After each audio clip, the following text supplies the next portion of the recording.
Hello there.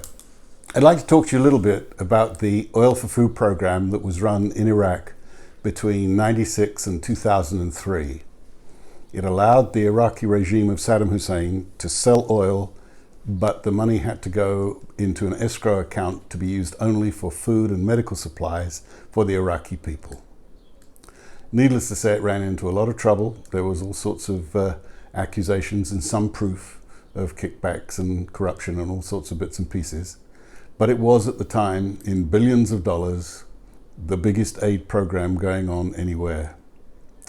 It also handed to one of the most ruthless tyrants of the 20th century the perfect population control mechanism, because you couldn't get food or medical assistance if you didn't have an ID card. And groups such as the Kurds and the Marsh Arabs were denied ability to get a government ID card.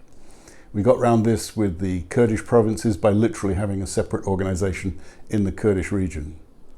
But the people who suffered most, small number because they're a small number of the relative population, were the Marsh Arabs, who were literally pushed out of their homes by the draining of the marshes and then denied any form of government subsidy to their food or their medical care. Okay, so what did it look like? This is what the average warehouse looked like. And the job was about counting sacks of rice, sacks of lentils, sacks of chickpeas, sacks of flour, sacks of wheat. It really didn't matter. The job was about counting sacks because we were the auditors on the ground checking that however many hundreds of thousands of tons of whatever, which have been distributed to every governorate within Iraq, were being correctly dispensed. And if we had paid for 400,000 tons, there should be 400,000 tons accounted for. In my experience of the 6 months we were there, hardly a few tens of kilograms were unaccounted for. It was the tightest control of the distribution of a product that I have ever seen in any aid operation anywhere. Again, a ruthless tool of social control if you chose to use it as such. It was soul destroying being in the sack counting business, particularly as summer came on. There was a government law that once the temperature got to 50 degrees, work could stop. But above 40 degrees, you literally started to get heat hallucination after you've been a few hours in one of these huge warehouses, and they were like aircraft hangars. They were absolutely extraordinary. So that's the story on that.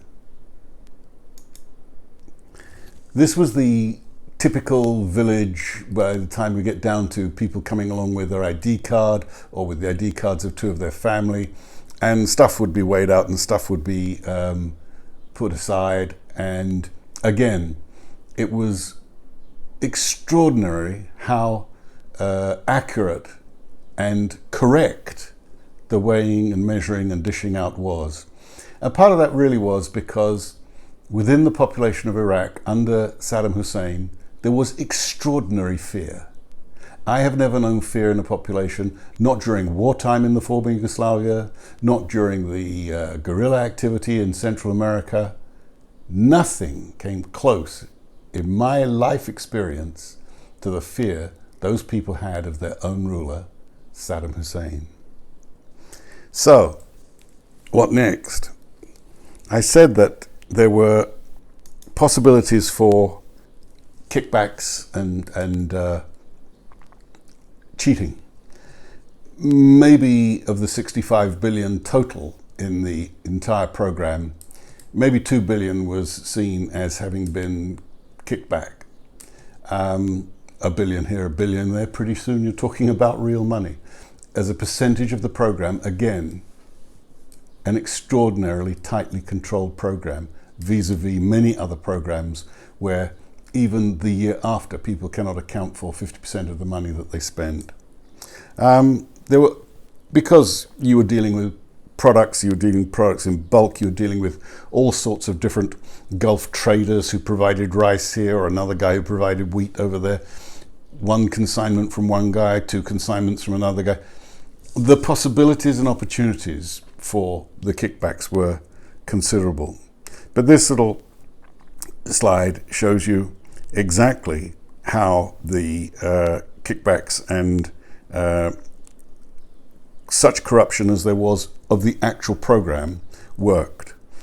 Now, at the same time, it should be noted that because of the nature of the program and oil was moving, oil could be smuggled. And it's estimated that during that period of Iraqi oil production, possibly $10 billion worth was smuggled. That was not to do with the Oil for Food program. That was a straightforward theft, fraud, conspiracy outside of our program. But it shows you that if you've got 2 billion unaccounted for inside the program and 10 billion being smuggled outside of it, the smuggling and cheating was not the big issue, even though it was quite big money. So what are the gross sort of numbers for the program? Here are some figures to show you it. $65 billion worth of oil between December 96 and March 2003. The 1.7 billion we can account for in kickbacks and surcharges, illicit surcharges, possibly 10.9 of illegal oil smuggling. The UN Fifth Committee report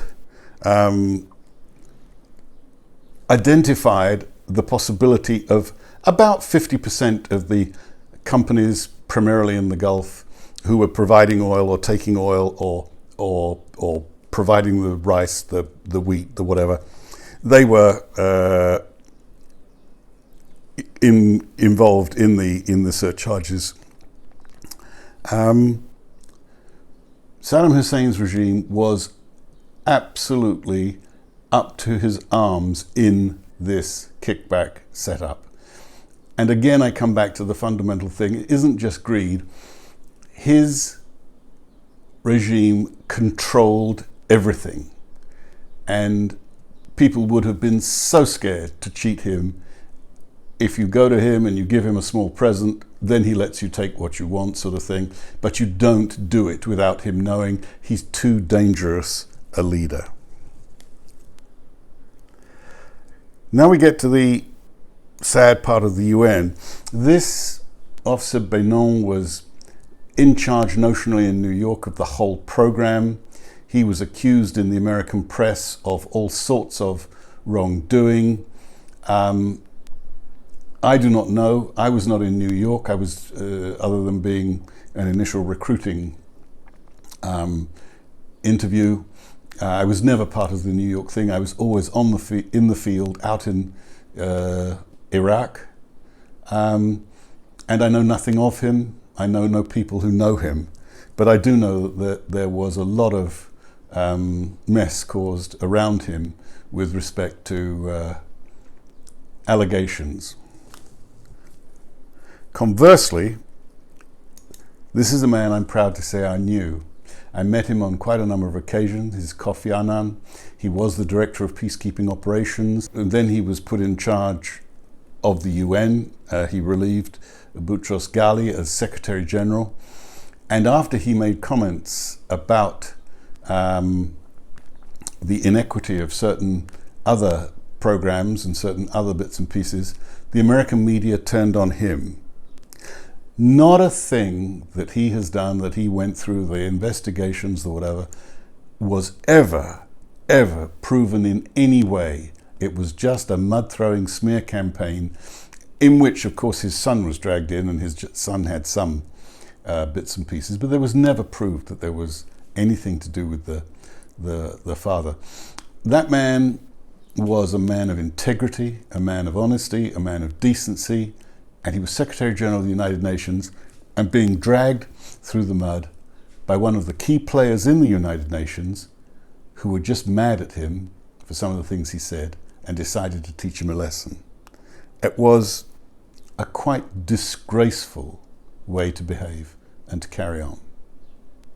So, let's look at the final thing, which is a Cynefin appreciation of this program. The main activity of the entire program out in Iraq was the verification of distribution. It was in a very obvious domain. You counted sacks, you counted people, you looked for missing sacks, you looked for fake people. You couldn't find them, as it happened. And it was a very simple, very repetitive, and for the job that we did, insanely well paid job. But it's in the obvious domain. The letting the contracts and the due diligence moved straight into the complicated domain, and had various countries been interested just in auditing the program properly, they would have put proper auditors into that part of the organization. What they did was, to my knowledge, certainly at least two of the major governments, so two members of the Security Council, inserted people from their intelligence organizations to watch where the illicit money was going, to find out who the guys were who were kicking back to Saddam, to find out about Saddam's financial matters. They were interested in using the Oil for Food program as a Trojan horse to spy on the fiscal infrastructure of Saddam Hussein. And it was very, very clear they were doing this. I'm not making this up. I actually sat with them and talked to them, and they explained that that's exactly what they were doing. So if a confession by an officer is sufficient to say that the program existed, the programs existed using the UN. And it wouldn't be the first time the UN was used as a Trojan horse by key members of the UN. So when people get mad at the UN for running a illicit, immoral, or broken down system, it's broken by the people who consist, and especially at the top. It's broken willfully by the players, not by the UN itself. The scale of the program was such that it was extremely difficult to be able to assure people in the 30-odd governorates on any one day there would be food and aid being distributed. Our observers had to go two at a time. You didn't want to send one observer because the possibilities of pressure and compromise and coercion were too great. And we evolved on the ground into certain ways of doing things, which we used for ourselves. We didn't get UN headquarters approval for it because, again, it would have been stuck in a committee and would have been used as leverage by certain countries for certain reasons. So we just evolved ourselves out in the field into how we did what. And by the time I left after 6 months, it was really going well. I was involved in an incident of a car crash, and the head of mission grilled me as to whether I thought that was a deliberate attempt to intimidate or whatever. And I sat with him all afternoon after the car crash, and I said, really, we're dealing with a regime here that's absolutely ruthless. If they had wanted to send a message, they wouldn't have coded it with a crash that didn't really work. They would have done a proper crash. And when I say that again in the background, that there were some student agitators in the months before the program was set up. They were from Jordan. They were agitating in the universities. They were run off the road by cement mixers and smashed to pieces. That's how that regime sent a message. So it struck me that my car accident was just a nasty, unfortunate event. And in fact, it was caused by an army vehicle, an Iraqi army vehicle. And they had never used army vehicles to send messages before. They'd always used civilian vehicles. The army was just a bit too obvious. So no, I said that the balance of probability was that it wasn't a message, it was just an accident. And I also said that 6 months of standing in hot, horrible warehouses counting sacks of rice, despite the handsome financial remuneration, simply wasn't what I'd signed up for. So I left the Oil for Food program and went back to Sarajevo, which at that stage was more or less my second home. And that's really all I want to say about that. Thank you.